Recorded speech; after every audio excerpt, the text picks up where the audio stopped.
Aláròyé máa wí o. ṣẹ́yìn náà ti gbọ́ oríire tuntun tó ṣẹlẹ̀ sí Ẹniọlá Badmus l'Àbújá lásìkò yìí màkànmákàn lóye ń kàn lọ́rọ̀ ìyànsípò àti dídí ipò òṣèlú mú jẹ́ fáwọn gbajúmọ̀ òṣèré tíátà ilẹ̀ wa báyìí pẹ̀lú bí ìjọba ṣe ń yan ọ̀kọ̀ọ̀kan wọn sáwọn ipò pàtàkì láwọn ìpínlẹ̀ àti ní olú ìlú wa Àbújá lọ́tẹ̀ yìí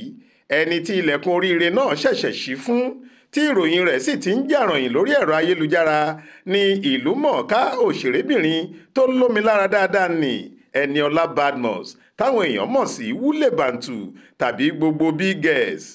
Wọ́n ti yan obìnrin yìí sípò olùdámọ̀ràn pàtàkì sí olórí ilé ìgbìmọ̀ àwọn aṣojúṣòfin Honorable Tajudeen Abbas.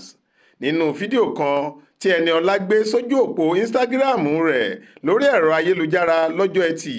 Friday ọjọ́ 10 oṣù karùn-ún ọdún 2024 yìí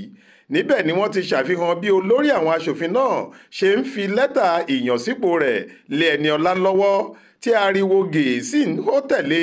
pẹ̀lú báwọn olólùfẹ́ rẹ̀ ṣe ń kí i kú oríire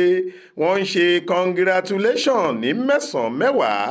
báwọn kan ṣe ń bọ̀ lọ́wọ́ bẹ́ẹ̀ làwọn míín ń dìmọ́ tí wọ́n ń gbá a mọ́ra tí wọ́n sì ń bá a dáwọ́ ìdùnnú. Lẹ́tà ìyànsípò náà sọ pé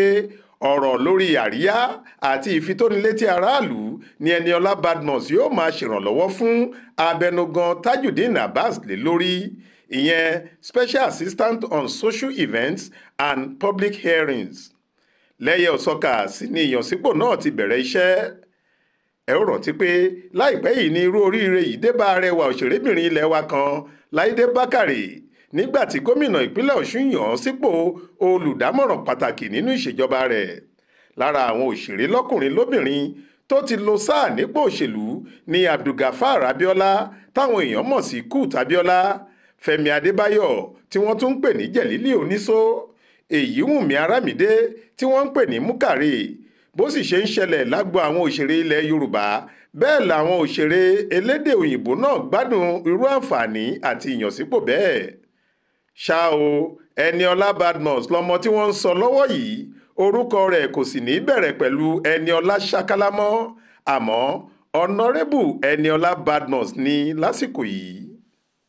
Faith Adébọlá ló ń jábọ̀ ròyìn fún iléeṣẹ́ tẹlifíṣàn Aláròyé Online TV.